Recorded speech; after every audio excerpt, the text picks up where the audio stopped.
在那黎明照拂的圣城，知者抚弄金丝，连缀命运。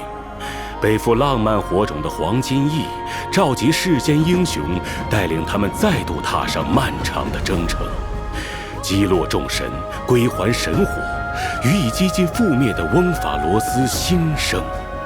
本期的走进星穹，就让我们走进这位编织命运的艺术家——黄金的织者阿格莱亚。不管各位的世界有没有昼夜的概念，总之先祝您早上、中午、晚上好，晴天、雨天、雪天好，头好、腿好、身体好。好好好，哎呀，多懂事的小孩啊！乖乖不捣乱的话，回头一人一根棒棒糖啊！他好像真的把我们当小孩子了耶，要不提醒下？又不是第一次了。倒是小小鸟第一次来翁法罗斯做节目，还是不拆他的台了吧？确实，大人们最好面子了，还是哄哄他吧。咕叽咕叽。你们这是一根不够嘛？那2根？好耶！小小鸟最好了。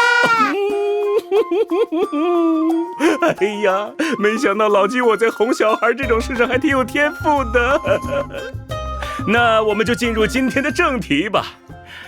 阿格莱亚是记忆命图的雷属性角色，这位如今的黄金翼领袖仍旧沿袭着他作为改衣师时的习惯，与翼灵衣将默契配合，用优雅迅捷的剑术如裁衣般裁断一切来犯者的命运之线。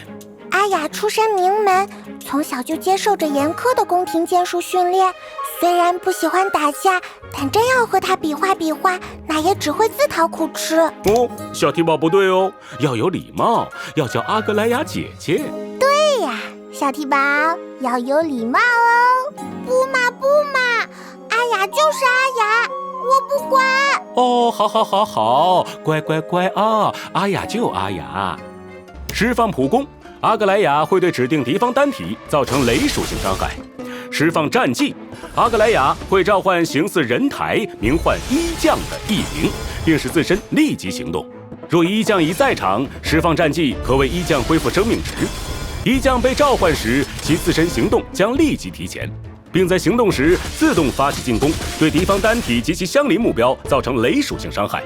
衣将在场时，阿格莱亚释放攻击可使目标陷入间隙支线状态，阿格莱亚攻击该目标可额外造成附加伤害。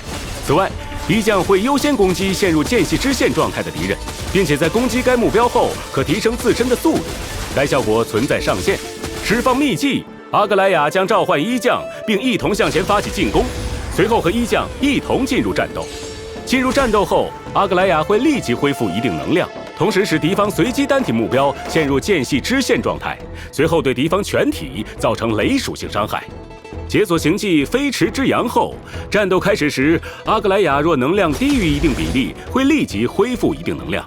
而在追求战斗的高效迅捷之余，阿雅也非常讲究战斗的美感。多少年过去了，她的习惯还是一直没变呢。小孩姐学大人说话还真挺那么一回事的啊！才不需要学呢。释放终结技，这位艺术家将和他的舞伴一同献上一支华美而危险的圆舞。阿格莱亚将召唤衣将，并进入至高之姿状态，随后阿格莱亚立即行动。在至高之姿状态下，阿格莱亚的普攻将获得强化。阿格莱亚与衣将一同向目标发起连携攻击，基于阿格莱亚及衣将的攻击力，分别对指定敌方单体及其相邻目标造成雷属性伤害。至高之姿状态下，阿格莱亚将获得翼灵天赋的速度提升层数，并基于层数提升自己的速度，而衣将将免疫控制类负面状态。解锁行技短视之城后，处于至高之姿状态时，阿格莱亚与衣将的攻击力获得提升，提高数值等同于阿格莱亚及衣将速度的一定比例之和。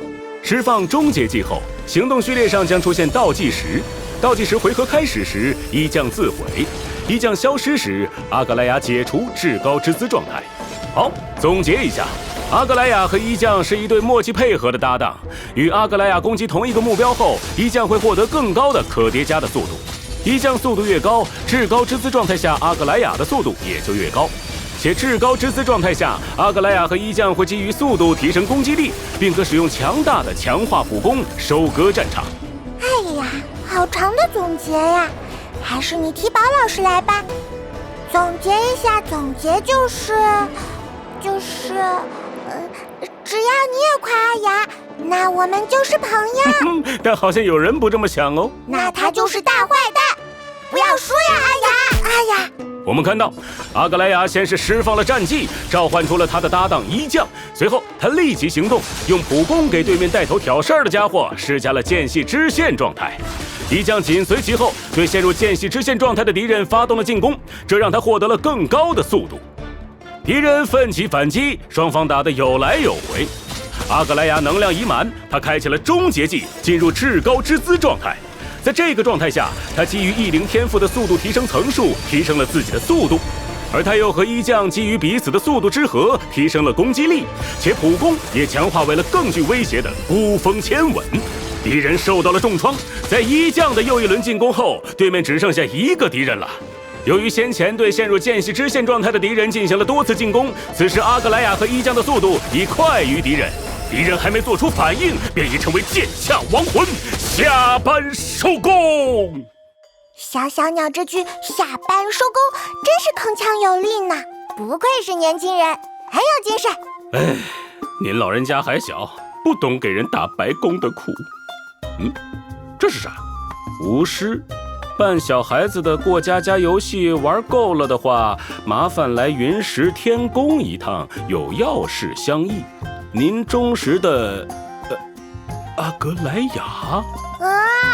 不要，还没玩够呢。阿雅真会使唤人，真是不懂尊老爱幼。缇宁，你也说几句啦。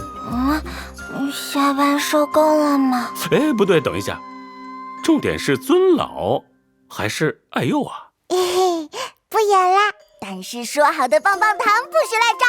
哎呀，这小鸟失礼了，我还是给3位老师泡杯茶吧。不要，就要棒棒糖。我很不好了。